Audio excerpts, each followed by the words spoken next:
Hello दोस्तों, नमस्कार। स्वागत है आप सभी का आपके अपने प्यारे यूट्यूब चैनल अनुभव बायोमेट्रिक पॉइंट में। आज की इस वीडियो में हम बात करेंगे एक ऐसे महत्वपूर्ण टॉपिक के बारे में जिसको सुन करके आप सोचेंगे क्या ऐसा भी होता है। तो आई होप आप सब लोग बहुत ही अच्छे होंगे, आप अपनी पढ़ाई में व्यस्त होंगे। तो आज का टॉपिक है मेरा हाइबरनेशन। हाइबरनेशन आखिर क्या होता है? हाइबरनेशन में क्या हो जाता है कि जितने भी हमारे प्राणी होते हैं, एनिमल्स होते हैं, वो सब मरणशील अवस्था में रहते हैं। हाइबरनेशन की हम लोग हिंदी में क्या कहते हैं? इसको हम शुद्ध वर्तनी में बात करें तो इसे हम शीत निष्क्रियता कहते हैं। आई होप आप समझ रहे होंगे कि कुछ जानवर ऐसे भी होते हैं जो सर्दी के मौसम में या सर्दियों में, विंटर में क्या होते हैं, वो ये कह लीजिए मरणशील अवस्था में बने रहते हैं। मरणशील अवस्था का मतलब ये होता है कि वो जीवित रहते हैं लेकिन जितनी भी टोटल एक्टिविटी होती है वो सब ऐसा लगता है कि वो मृत हैं। तो इस अवस्था को हम मरणशील अवस्था या शीत निष्क्रियता कहते हैं। यहाँ पर हाइबरनेशन के बारे में हम देखते हैं। यहाँ पर हमने दो लिखा हुआ है कि हाइबरनेशन जो होता है दो प्रकार का होता है। आखिर किसमें किसमें होता है? तो हाइबरनेशन की जो क्रिया होती है, अगर हम बात करें हाइबरनेशन क्या है, शीत निष्क्रियता क्या है, तो शीत निष्क्रियता एक ऐसी क्रिया है जो जीवधारियों में हो जाती है। इसमें जीवधारी में क्या होता है कि वह सर्दियों के मौसम में निष्क्रिय अवस्था में ज्यों के त्यों पड़े रहते हैं और गर्मी के मौसम में वो फिर से एक्टिव हो जाते हैं। तो यहाँ पर हम बात करेंगे कि आखिर किसमें होता है।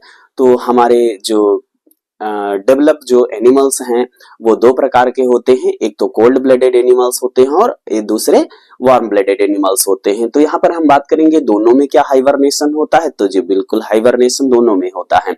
अब हम बात करेंगे क्या हाइबरनेशन को दो भागों में कैटेगराइज किया गया है। तो बिल्कुल हाँ, दो भागों में कैटेगराइज किया गया है।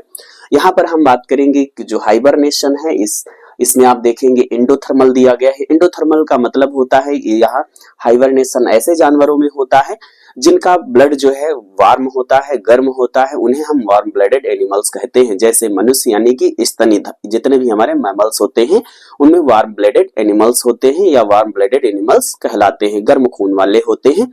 और उनके शरीर का जो टेम्परेचर होता है, उनके शरीर का जो टेम्परेचर होता है, शरीर खुद मेंटेन रखता है, इसीलिए जो है उनको हम वार्म ब्लडेड एनिमल्स कहते हैं। यहाँ पर हम बात करेंगे इनमें भी जो है कभी कभी क्या होता है, हाइबरनेशन होता है। तो इस प्रकार के वार्म ब्लडेड एनिमल्स में होने वाले हाइबरनेशन को हम हाइपरगाफिया कहते हैं। क्या कहते हैं? हाइपरगाफिया कहते हैं।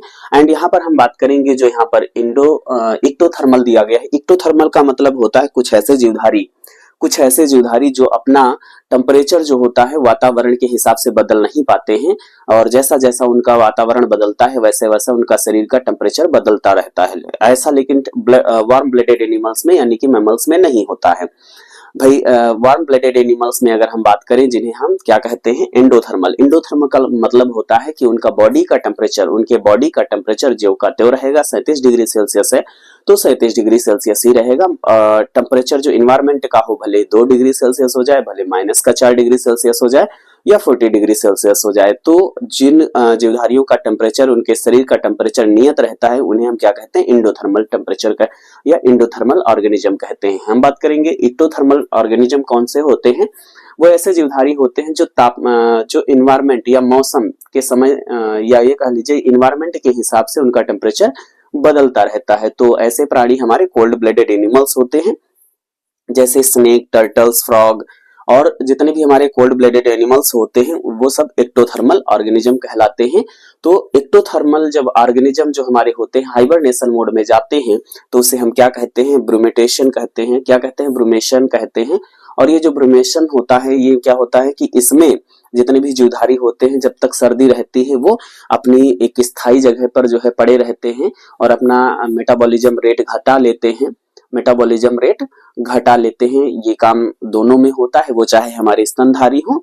अब हम बात करेंगे भाई कि इसमें जो मेटाबॉलिज्म रेट होता है वो कैसे घटा सकते हैं। तो ये सभी और हम बात करेंगे ये भी क्या क्या इसके फायदे क्या होते हैं।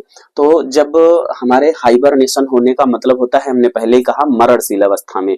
मरणशील अवस्था का मतलब होता है जीवित रहेंगे लेकिन ऐसा महसूस होगा कि वो मृत हैं, यानी उनमें श्वसन दर, हार्ट बीट रेट और जितना भी मेटाबॉलिज्म रेट होगा वो स्लो हो जाएगा। इसका नुकसान क्या होता है? इसके प्रॉफिट की हमने बात किया कि इससे ये क्या होता है, सर्दियों में जो है इनको कोई नुकसान नहीं होता है, जीवित बने रहते हैं लेकिन सर्दियों में कोई इनका नुकसान नहीं होता है। इनका फिर हम बात करें साइड इफेक्ट क्या होता है, नुकसान क्या होता है। कि जब ये मरणशील अवस्था में रहते हैं तो कोई भी शिकारी आकर के जो प्रेडिटर्स होते हैं इनका शिकार कर लेते हैं और इनका जो है क्या होता है कि नुकसान हो जाता है। यहाँ पर हम बात करें कि जैसे जो हमारी ऑक्सफोर्ड यूनिवर्सिटी है और इसमें एक हमारी जो है महिला जो है विशेषज्ञ रही हैं, हाइबरनेशन विशेषज्ञ रही हैं, उन्होंने बताया कि पुरुषों में ये गुण था, पुरुषों में हाइबरनेशन का गुण था, लेकिन धीरे धीरे पता चला कि 2000 साल पहले जो है ये देखा गया कि ये मनुष्यों में यानी कि जो हम लोगों की उत्पत्ति मैमल से हुई है, तो ये पहले हम लोगों में हाइबरनेशन का गुण था, लेकिन धीरे धीरे इसको किसी कारणवश जो है इनको प्रयोग नहीं किया गया, या ये कह लीजिए कि हाइबरनेशन वाले जो प्राणी होते हैं उनमें रीजनरेशन की पावर घट जाती है। रीजनरेशन की पावर इसलिए घट जाती है, हाइबरनेशन मोड में बहुत सारे जीवधारी शिकार कर लिए जाते हैं, इसलिए मनुष्यों ने हो सकता है कि आगे चल करके हाइबरनेशन मोड को क्या करा हो, छोड़ दिया हो, इसीलिए। लेकिन ऐसा भी हो सकता है कि हमारे शरीर में कहीं ना कहीं हाइबरनेशन मोड वाला जीन अभी भी उपलब्ध हो सकता है। ठीक है, तो आई होप हाइबरनेशन आप समझ चुके होंगे। हाइबरनेशन का मतलब होता है कि लंबे समय तक, यानी कि एक